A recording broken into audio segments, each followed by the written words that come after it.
जय श्री कृष्ण। आप सभी को आषाढ़ मास के 28वें दिन की ढेरों शुभकामनाएं। आप सुन रहे हैं आषाढ़ मास महात्म्य।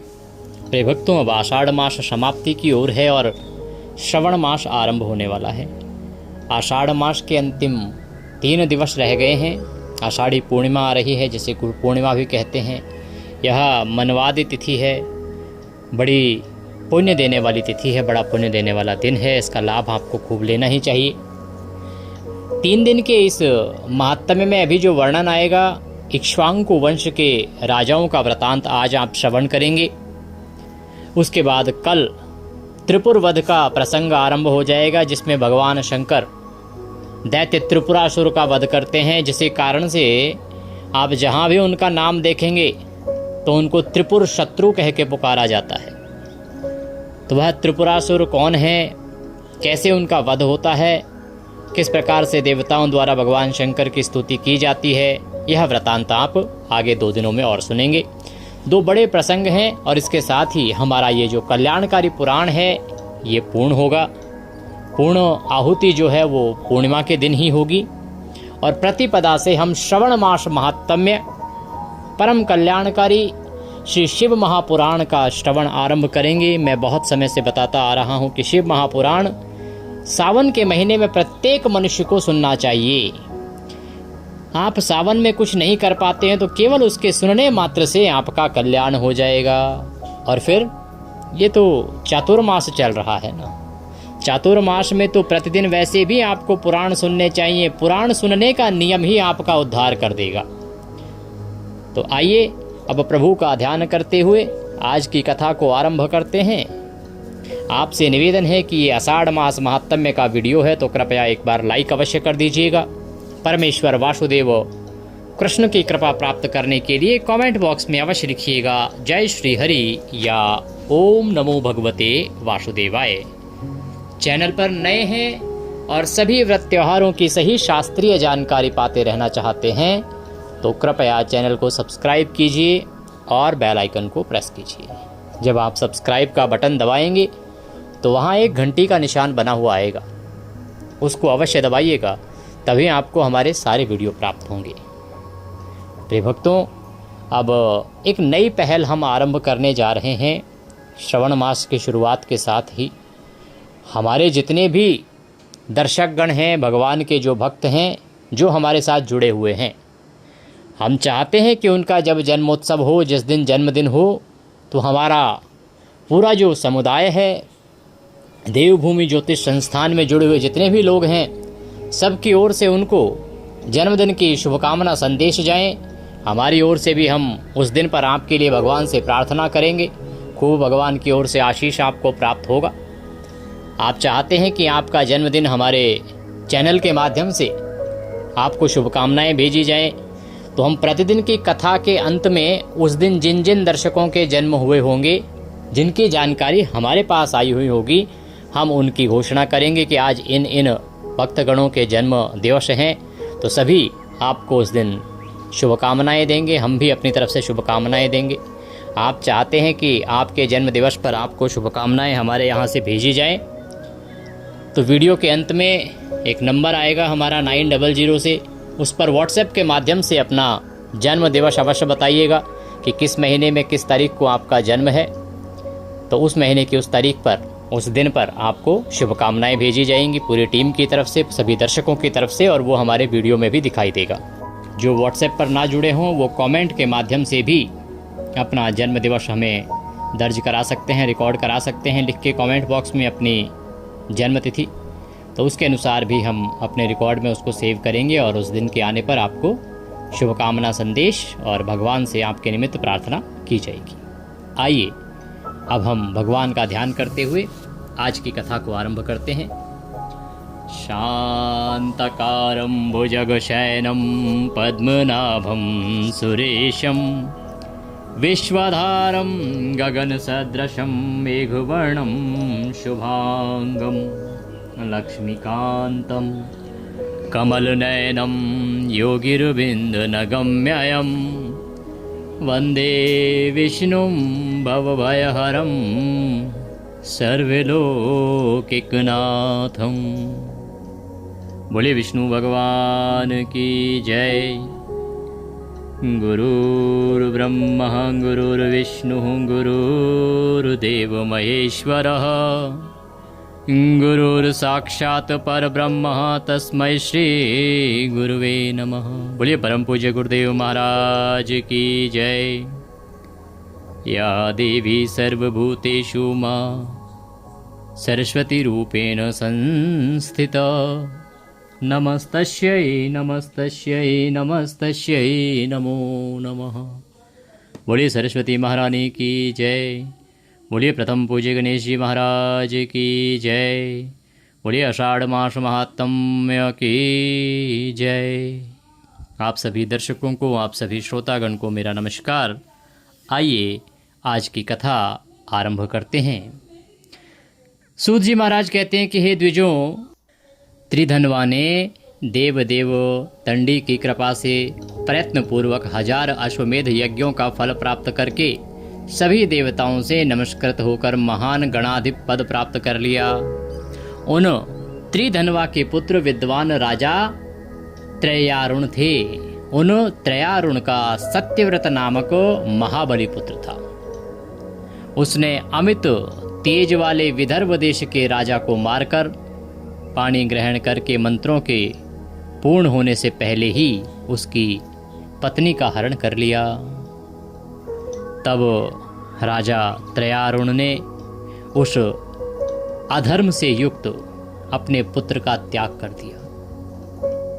हे द्विजों, तत्पश्चात पिता के द्वारा त्यक्त उस सत्यव्रत ने पिता से कहा कि मैं कहाँ जाऊं। पिता ने उसे कहा कि तुम चांडालों के साथ रहो। इस प्रकार कहा गया। वह सत्यव्रत पिता के आदेश से नगर से निकल गया और पिता के द्वारा त्यक्त वह बुद्धिमान सत्यव्रत चांडालों के निवास स्थान के समीप रहने लगा और उसके पिता वन में चले गए। पूर्व काल में वशिष्ठ के कोप के कारण वह पुण्यात्मा राजा सत्यव्रत सभी लोकों में पराक्रमी त्रिशंकु इस नाम से विख्यात हुआ। उसके बाद महातेजस्वी मुनि विश्वामित्र ने त्रिशंकु को वर प्रदान करके उसे पिता के राज्य पर अभिषिक्त करके उससे यज्ञ करवाया था। देवताओं तथा वशिष्ठ ने उनके निषेध करने पर भी ऐश्वर्यशाली विश्वामित्र ने उसे सशरीर स्वर्ग भेज दिया। कहते हैं कि देवताओं ने और वशिष्ठ ने भी इसका निषेध किया, फिर भी विश्वामित्र ने उस राजा को सशरीर स्वर्ग में स्थापित कर दिया। कैकेयी वंश में उत्पन्न उसकी सत्यव्रता नामक भार्या ने निष्पाप हरिश्चंद्र नामक पुत्र को जन्म दिया। हरिश्चंद्र का रोहित नामक पराक्रमी पुत्र था और रोहित का पुत्र हरित था। हरित का पुत्र धुंधु कहा जाता है और धुंधु के 2 पुत्र हुए, विजय और सुतेज। उस विजय ने समस्त क्षत्रियों को जीत लिया था, अतः उसे विजय कहा जाता है। उसका पुत्र रूचक महान धार्मिक राजा था। रूचक का पुत्र व्रक था। उस व्रक से बाहु उत्पन्न हुआ और उसका पुत्र सगर हुआ। वह परम धार्मिक राजा था, परम धर्मात्मा, परम धार्मिक। सगर की भी प्रभा तथा भानुमति नामक 2 कन्याएं थी। उन दोनों ने पूर्व काल में पुत्र की कामना से अग्नि सदृश और ऋषि की आराधना की थी। आर्व ने प्रसन्न होकर उन्हें यथेष्ट उत्तम वर प्रदान किया। उनमें से एक रानी ने 60,000 तथा दूसरी ने वंश को बढ़ाने वाले एक पुत्र को मांगा था। प्रभा ने बहुत पुत्रों को प्राप्त किया और भानुमति ने अशमंजस नामक एक पुत्र को प्राप्त किया। उसके बाद प्रभा ने जिन 60,000 पुत्रों को जन्म दिया था, वे पृथ्वी को खोदते हुए कपिल रूप विष्णु के हुंकार रूपी बाणों से दग्ध हो गए और असमंजस के पुत्र अंशुमान नाम से विख्यात हुए। उन अंशुमान के पुत्र दिलीप थे और दिलीप से भागीरथ हुए उन्होंने तपस्या करके भागीरथी गंगा का अवतरण कराया और भागीरथ के पुत्र श्रुत नामक हुए। उन श्रुत के पुत्र नाभाग हुए जो शिव भक्त तथा प्रतापशाली थे। उन नाभाग के अम्बरीश नामक पुत्र हुए। उन अम्बरीश से सिंधु द्वीप उत्पन्न हुआ और नाभाग पुत्र अम्बरीश के द्वारा भुजाओं से भली भांति पालित की गई पृथ्वी तीनों प्रकार के तापों से पूर्ण रूप से विहीन हो गई थी। उन सिंधु द्वीप के आयुतायु नामक पराक्रमी पुत्र हुए और आयुतायु के ऋतुपर्ण नामक पुत्र हुए। वे बुद्धिमान तथा महायशस्वी थे। बलवान राजा ऋतुपर्ण नल के सखा और दिव्य द्यूत क्रीड़ा के मर्मज्ञ थे। पुराणों में दृढ़ व्रत वाले दो नल प्रसिद्ध हैं। एक तो वीरसेन का पुत्र था और दूसरा इक्ष्वाकु कुल में उत्पन्न हुआ था। ऋतुपर्ण के पुत्र राजा सार्वभौम हुए और उनके पुत्र सुदास हुए। वे इंद्र के समान थे। सुदास के पुत्र राजा सौदास कहे गए हैं और उनका नाम मित्रसह था, किंतु वे कलमाशपाद नाम से प्रसिद्ध हुए। महातेजस्वी वशिष्ठ ने कलमाशपाद के क्षेत्र में इक्ष्वाकु कुल की वृद्धि करने वाले अश्मक को उत्पन्न किया और उत्तरा के गर्भ से अश्मक के मूलक नामक पुत्र उत्पन्न हुए। वे परशुराम के भय से स्त्रियों से घिरे रहते थे और वन में अपनी रक्षा की इच्छा करते हुए उत्तम नारी कवच धारण किए रहते थे। ये उस समय हुए जब इस पृथ्वी पर भगवान परशुराम का बड़ा भय था। क्षत्रिय लोग बहुत अधिक भय मानते थे, क्योंकि भगवान परशुराम ने निर्णय किया था कि वो क्षत्रियों से विहीन कर देंगे इस सृष्टि को, और इस प्रकार से उन्होंने अनेकों बार इस सृष्टि से, इस धरती से क्षत्रियों का नामो निशान मिटा दिया था। इसी कारण से इस समय पर ये नारी कवच धारण करके रहते थे, जिससे कि कहीं खबर ना लग जाए, सूचना ना मिल जाए परशुराम जी को, क्योंकि परशुराम को पराजित करना तो संभव था नहीं इनके लिए। मूलक के शरथ नामक पुत्र हुए। वे धर्मात्मा राजा थे। उन शरथ से बलशाली राजा इलविल उत्पन्न हुए और इलविल के पुत्र वृद्ध शर्मा थे, जो ऐश्वर्य संपन्न तथा प्रतापशाली थे। उनके पुत्र विश्वदेह थे, जिन्हें पितृकन्या ने जन्म दिया था। उनके पुत्र दिलीप हुए। वे खटवांग नाम से प्रसिद्ध हुए, जिन्होंने एक मुहूर्त का जीवन प्राप्त करके स्वर्ग से इस लोक में आकर अपनी बुद्धि एवं सत्य के द्वारा तीनों अग्नियों तथा तीनों लोकों को जीत लिया था। उनके पुत्र दीर्घबाहु हुए तथा उनसे रघु उत्पन्न हुए। उन रघु से अज नामक पुत्र उत्पन्न हुए और उन अज से पराक्रमी दशरथ उत्पन्न हुए। उन दशरथ से ऐश्वर्यशाली इक्ष्वाकु वंश को बढ़ाने वाले वीर धर्मज्ञ तथा लोक प्रसिद्ध राम और लक्ष्मण हुए। भरत तथा महाबली शत्रुघ्न उत्पन्न हुए। उनमें राम श्रेष्ठ महातेजस्वी तथा महान ओजस्वी थे। उन धर्मज्ञ राम ने युद्ध में रावण का वध करके तथा यज्ञों के द्वारा यजन करके 10,000 वर्षों तक राज्य किया था। राम के कुश नाम से एक प्रतिष्ठित बड़ा ही प्रसिद्ध पुत्र उत्पन्न हुए और दूसरे का नाम था लव, जो परम भाग्यशाली, सत्यनिष्ठ और सद्बुद्धि वाले थे। कुश से अतिथि उत्पन्न हुए। ये भगवान रामचंद्र के आगे की वंशावली चल रही है। देखिए, उनके पुत्र कुश से अतिथि उत्पन्न हुए। उन अतिथि के पुत्र निषद थे और निषद से नल उत्पन्न हुए और नल से नभ उत्पन्न हुए। नभ से पुंडरीक नामक पुत्र उत्पन्न हुए और उनसे शेम धनवा उत्पन्न कहे गए हैं। उनके देवानीक नामक वीर तथा प्रतापी पुत्र हुए। उनके पुत्र अहिनर थे तथा उनके पुत्र सहस्त्राश्व थे। उनसे कल्याण में चंद्रावलोक हुए और फिर उनसे तारापीड़ हुए। उन तारापीड़ के पुत्र चंद्रगिरि और उनसे भानुचंद्र हुए, उनसे श्रुतायु उत्पन्न हुए, उन्हें बृहदबल कहा जाता है। जिन महातेजस्वी को महाभारत के युद्ध में सुभद्रा पुत्र अभिमन्यु ने मार डाला था, ये सब प्राय इक्ष्वाकु वंश के उत्तराधिकारी राजा कहे गए हैं। इस वंश के प्रधान राजाओं का वर्णन मुख्य रूप से कर दिया गया है। ये सब शिव का ज्ञान प्राप्त करके, परमेश्वर का अर्चन करके, अपने ज्ञान के अनुसार विधि पूर्वक यज्ञों के द्वारा यजन करके स्वर्ग को चले गए। इनमें कुछ महात्मा तथा मुक्त आत्मा वाले योगी हुए। राजा नृग एक ब्राह्मण के शाप से गिरगिट की योनि को प्राप्त हुए। धृष्ट के 3 पुत्र थे, धृष्टकेतु, यमवाल तथा पराक्रमी रणधृष्ट। वे सब परम धार्मिक थे। शर्याति के आनर्त नामक पुत्र हुए और सुकन्या नामक पुत्री हुई। आनर्त के प्रतापशाली पुत्र रोचमान उत्पन्न हुए, रोचमान के पुत्र रेव हुए और रेव से रैवत हुए, जो कुकुदी इस दूसरे नाम से प्रसिद्ध थे। वे 100 पुत्रों वाले रेव के ज्येष्ठ पुत्र थे, जिनकी कन्या रेवती थी। वह राम बलराम की पत्नी कही गई और नरिष्यंत के एक जितात्मा तथा महाबली पुत्र था।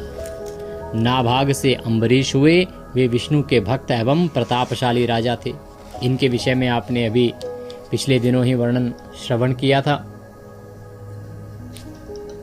जो ऐश्वर्यशाली तथा धर्मवेत्ताओं में श्रेष्ठ थे, उनके पुत्र कृत हुए, उनके पुत्र सुधर्मा हुए, जो वृषित नाम से विख्यात हुए। भगवान कहते हैं सूत जी महाराज की, हे ऋषियों, इलाका पुरुरवा नामक पुत्र रुद्र भक्त तथा प्रतापी था। उसने उत्तर में यमुना के तट पर मुनियों के द्वारा सेवित अत्यंत पवित्र देश प्रयाग में निष्कंटक राज्य किया। प्रतिष्ठानपुर का स्वामी वह पुरुरवा प्रतिष्ठानपुर में प्रतिष्ठित हुआ और उसके 7 पुत्र हुए। वे सब महान तेजस्वी गंधर्व लोक में प्रसिद्ध शिव भक्त तथा महाबली थे। सूत जी महाराज कहते हैं कि नहुष जब हुए तो नहुष के पुत्र ययाति ने अपने पुत्र पुरु को राज्य पर अभिषिक्त किया था। नहुष के पुत्र ययाति, इनकी बड़ी उत्तम कथा है जो आगे आएगी अभी। ययाति ने क्या किया कि ज्येष्ठ पुत्र को राज्य सिंहासन पर नहीं बैठाया, उसके स्थान पर पुरु को बिठा दिया, क्योंकि उस पुरु ने उनका उपकार किया था। कनिष्ठ पुत्र पुरु का अभिषेक करने की इच्छा वाले उन राजा से प्रमुख ब्राह्मणों तथा अन्य नागरिकों ने इस प्रकार से कहा था कि प्रभु, शुक्राचार्य के नाती तथा देवयानी के पुत्र ज्येष्ठ यदु का अतिक्रमण करके छोटा भाई पुरु राज्य का अधिकारी कैसे हो सकता है? हम लोग आपको यह समझा रहे हैं कि आप धर्म का पालन करें और ज्येष्ठ पुत्र को ही सिंहासन पर बिठाएं। तो ययाति बोला, श्रेष्ठ ब्राह्मण तथा सभी वर्ण के लोग मेरा यह वचन सुने। मैं ज्येष्ठ पुत्र को कभी भी राज्य नहीं दूंगा। ज्येष्ठ पुत्र यदु ने मेरी आज्ञा का पालन नहीं किया है और जो पिता के प्रति विपरीत बुद्धि वाला हो वह सज्जनों के द्वारा पुत्र नहीं माना गया है। सज्जन लोग माता पिता के वचन को मानने वाले पुत्र की ही प्रशंसा करते हैं। वास्तव में वही पुत्र है जो माता पिता के साथ पुत्र भाव में स्थित होकर व्यवहार करता है। यदु ने मेरी अवज्ञा की है, उसी प्रकार तुर्वसु, द्रुह तथा अनु ने भी मेरी बहुत अवहेलना की है। पुरु ने मेरे वचन का पालन किया है और विशेष रूप से मेरा सम्मान किया है। मेरा छोटा बेटा पुरु वही मेरा उत्तराधिकारी है, जिसने मेरे बुढ़ापे को स्वीकार किया। शुक्राचार्य ने देवयानी के लिए मुझे जरा अवस्था प्राप्त होने की आज्ञा दी थी। जब मैंने उनसे प्रार्थना की तब उन्होंने कहा कि पुनः बुढ़ापे को संचारणी बना दिया। काव्य तथा उष्णा नामधारी शुक्र ने स्वयं मुझे वर प्रदान किया था कि जो पुत्र आपके अनुकूल व्यवहार करे वही आपके राज्य का उत्तराधिकारी होगा। अतः हे ब्राह्मणों, अब आप लोग मुझे आज्ञा दें कि यह पुरु राज्य पर अभिषिक्त किया जाए। जब राजा ने निर्णय किया कि छोटे बेटे को राजा बनाएंगे, राज सिंहासन पर बिठाएंगे, तो जैसा कि कर्म होता है ब्राह्मणों का, गुरुओं का, वही राज्य के ब्राह्मणों ने किया कि ये तो नीति विपरीत हो जाएगा। फिर राजा ने अपनी सारी बात रखी तो प्रजागण बोले कि जो पुत्र गुण संपन्न, सर्वदा माता पिता का हित करने वाला तथा समस्त कल्याण के योग्य हो, वह छोटा होने पर भी राज्य का उत्तराधिकारी होता है। अतः पुरु पुत्र पुरु ही राज्य के योग्य है, जिसने आपके वचन का पालन किया है। शुक्र के वरदान से विपरीत कार्य नहीं किया जा सकता है। सूत जी कहते इस प्रकार जब प्रसन्न हुए नगरवासियों ने नहुष पुत्र ययाति से कहा, तब उन्होंने अपने पुत्र पुरु को राज्य पर अभिषिक्त करके तुर्वसु को दक्षिण पूर्व दिशा में रहने की आज्ञा प्रदान की। उसके बाद राजा ययाति ने ज्येष्ठ पुत्र यदु को दक्षिण दिशा में नियोजित कर दिया और उन दोनों ध्रुव तथा अनु को पश्चिम तथा उत्तर दिशा में नियुक्त कर दिया। नहुष पुत्र ययाति ने 7 द्वीपों वाली सागरों सहित पृथ्वी को जीतकर पुत्रों में राज्य को 3 भागों में बांट दिया। इस प्रकार पुत्रों में राज्य संक्रमित करने वाले तथा हर्षपूर्ण मन वाले राजा बंधुओं पर उनका भार सौंपकर प्रसन्न हो गए। महाराज ययाति के द्वारा इस विषय में पहले ही गाथाएं गाई गई थी। उनके द्वारा मनुष्य जिस प्रकार कछुआ अपने सभी अंगों को समेट लेता है, वैसे ही अपनी समस्त कामनाओं को समेट लेता है और उन्हीं से वह श्रीमान हो जाता है, अन्यथा नहीं, चाहे वह करोड़ों कर्म करने वाला ही क्यों न हो। कामनाओं के उपभोग से इच्छा शांत नहीं होती है। जैसे हवि के द्वारा अग्नि बढ़ती है, उसी प्रकार यह निरंतर बढ़ती ही जाती है। पृथ्वी पर जो भी व्रीहि, जौ, सोना, पशु तथा स्त्रियां हैं, वे सब वस्तुएं किसी एक के लिए भी पर्याप्त नहीं हैं। यह मानकर मनुष्य को कामना मुक्त हो जाना चाहिए। जब मनुष्य सभी प्राणियों के प्रति मन, वचन तथा कर्म से पापमय भाव नहीं रखता है, तब वह ब्रह्म को प्राप्त होता है। जब वह दूसरे से डरता नहीं, दूसरे लोग भी उससे नहीं डरते, जब वह दूसरे की निंदा नहीं करता तथा उससे द्वेष नहीं करता, तब वह ब्रह्म को प्राप्त होता है। जो तृष्णा दुष्ट बुद्धि वाले के द्वारा बड़ी कठिनाई से त्यागने योग्य है, जो जीर्ण होने पर भी जीर्ण नहीं होती तथा जो प्राण का अंत करने वाला रोग है, उस तृष्णा का त्याग कर देने वाले को सुख होता है। जीर्ण व्यक्ति के केश जीर्ण हो जाते हैं और जीर्ण व्यक्ति के दांत जीर्ण हो जाते हैं और उसके नेत्र तथा कान भी जीर्ण हो जाते हैं। केवल तृष्णा ही सदा उपद्रव विहीन रहती है, अर्थात यह सदा तरुण बनी रहती है, ताजी बनी रहती है। सभी प्राणी स्वभावतः जीर्ण होते हैं, इसमें संदेह नहीं है, किंतु मनुष्य के जीर्ण हो जाने पर भी जीवन की जो आशा एवं धन की आशा है, वो जीर्ण नहीं होती, वो कभी वृद्ध नहीं होती, पुरानी नहीं होती। वह उतनी ही जवान रहती है, उतनी ही तीव्र रहती है। और संसार में जो काम सुख है तथा जो स्वर्ग का महान सुख कहा गया है, वह तृष्णा के नाश के सुख की 16वीं कला के भी बराबर नहीं है। ऐसा कहकर वे राजऋषि ययाति पत्नी के साथ वन में चले गए और उन महायशस्वी ने वहीं भृगुतुंग शिखर पर निराहार रहकर महान तपस्या करके भार्या सहित स्वर्ग को प्राप्त किया। उनके ये पवित्र तथा देव ऋषियों द्वारा सत्कृत 5 वंश हैं, जिनके द्वारा संपूर्ण पृथ्वी उसी प्रकार व्याप्त है जैसे वह सूर्य की रश्मियों से व्याप्त है। ययाति के पुण्यप्रद चरित्र को पढ़ने तथा सुनने वाला मनुष्य धनी, संतानयुक्त, आयुष्मान, कीर्तिशाली एवं बुद्धिमान हो जाता है और सभी पापों से मुक्त होकर शिवलोक में प्रतिष्ठित होता है। इसीलिए सभी मनुष्यों को यह ययाति नामक प्रसंग अवश्य सुनना चाहिए और पढ़ना चाहिए। बोले शंकर भगवान की जय।